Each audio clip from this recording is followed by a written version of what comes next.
most unforgiving landscapes on Earth, the Australian outback. Miles of scorching desert stretch endlessly in every direction. Temperatures soar past 100 degrees by day and plunge to near freezing at night. For Ricky Megee, it was real life. Abandoned in the middle of nowhere with nothing but the clothes on his back, Megee was left to fend for himself against the relentless forces of nature. And somehow, against all odds, he managed to survive for 72 days. So, who is this man who came out of the desert alive, and how did he do it? I mean, he didn't have any fancy tools or a survival manual. It was just him, his instincts, and the brutal outback. And in a place where even the smallest mistake can be fatal, Ricky Megee pulled off one of the most incredible survival feats the world has ever seen. Let's go back to the beginning, to where it all started. Ricky Megee's journey into the desert was supposed to be just another ordinary trip, an unremarkable drive through the outback.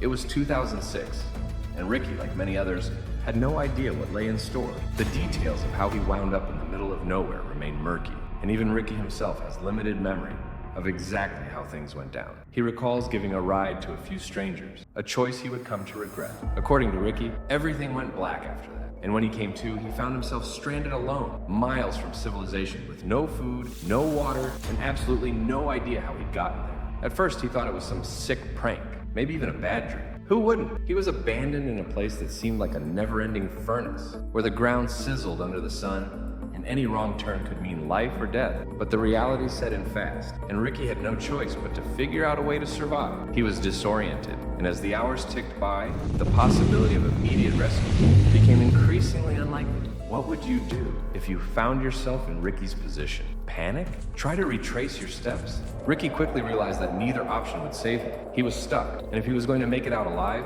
he needed to act fast. The very first day was all about staying calm and assessing his situation. Every instinct must have told him to keep moving, to somehow find his way back to safety. But deep down, he knew that aimless wandering would only lead him further from help. He had to outsmart the desert, a place that had no mercy, no second chances. And so, Ricky braced himself for what would become a fight against both the outback and his own doubts, as he began to take the first steps on an unimaginable 72-day journey. As the scorching days turned into nights, Ricky Megee faced the brutal reality of desert survival. The outback was unlike anything most of us could imagine. Scorching heat by day, bone-chilling cold by night, and a landscape so vast and empty that it would make anyone feel utterly insignificant. Every minute in that desert stretched longer, and the weight of isolation began to settle in. Ricky was not just fighting for survival against the elements. He was also up against a powerful, creeping loneliness. There were no signs of human life anywhere, just the relentless sun beating down on him and the endless stretch of harsh terrain. In those early days, it was pure willpower that kept him moving. Ricky had to manage his energy carefully. It wasn't like he could waste any on needless wandering or desperate attempts to run for help. The desert didn't offer any shortcuts or easy answers. It demanded calculated decisions. His priority was to find a place to hunker down during the hottest parts of the day, a spot where he could conserve his strength and protect himself from dehydration. Every inch of shade became valuable, almost like gold. And he quickly learned that staying sheltered was just as crucial as moving. To make things worse, Ricky's thoughts must have been racing. Doubt, panic, flashes of despair, and maybe even the haunting possibility that he might not make it out alive. Imagine going from having control over your life to feeling completely at the mercy of nature. Yet, Ricky knew he couldn't afford to give in to those fears. Instead, he did what only the strongest survivors do. He focused on the small, doable tasks right in front of him. It wasn't about planning his escape in those first days. It was about surviving the next hour, the next moment, the next sunrise. Every day was a test of both his physical and mental endurance. With no way to communicate with the outside world and no guarantee that help would arrive, he found himself in a kind of personal battle, one that would take every ounce of his courage, grit, and willpower. It was in these early days that Ricky began to transform his approach from merely hoping for rescue to understanding that he would have to rescue himself. And so, Ricky steeled himself, ready to do whatever it took to last another day.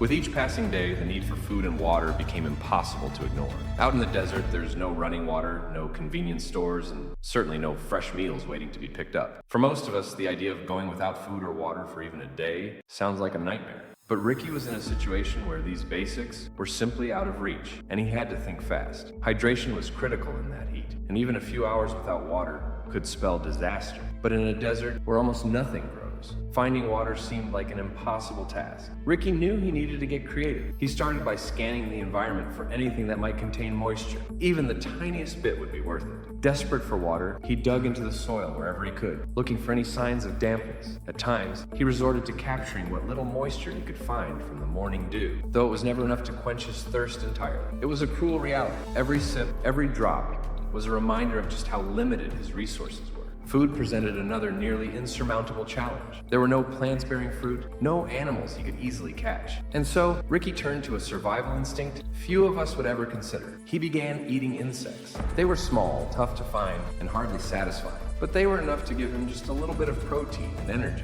Over time, Ricky also managed to catch frogs and the occasional lizard. It may sound grim, but for Ricky, this unconventional diet became his lifeline. Survival teaches you quickly that dignity takes a back seat when your life is on the line. But beyond the struggle to simply find food and water, there was the constant mental battle of convincing himself that these meager bites, these small sips, would be enough. Each discovery of food or water was a victory, but only a temporary one. Every time he found something to eat, he knew it would just be a matter of hours before the hunger returned, stronger than before. It's impossible to imagine what that must have felt like. The never-ending cycle of hunting for food, the constant fear that the next meal might not come at all. Through all this, Ricky was slowly but surely building his own survival routine. He learned to manage his energy, to eat sparingly, and to drink even more sparingly. Every bite, every drop had to be cherished. He was now surviving day by day, meal by meal, sip by sip, in a harsh landscape that had no mercy and no pity. And yet, despite it all, Ricky kept pushing forward, driven by one singular thought. He was going to make it out alive. See, when you're utterly alone in a vast, desolate wilderness, with no one to lean on and no promise of rescue, the silence can start to feel louder than anything else. Day after day, the mental strain grew, gnawing away at his resolve. Ricky was fighting fear, doubt, and the slow creep of despair. Isolation in a place like the Australian desert can be as deadly as the desert itself. Ricky's thoughts probably swung wildly between hope and hopelessness. One moment, he might have been convinced that he'd be found, that someone would stumble upon him, and he'd finally be free of this nightmare. But the next moment, reality would settle back in, and the knowledge that he was utterly alone would flood him. With no end in sight, every passing day was a test of his mental endurance,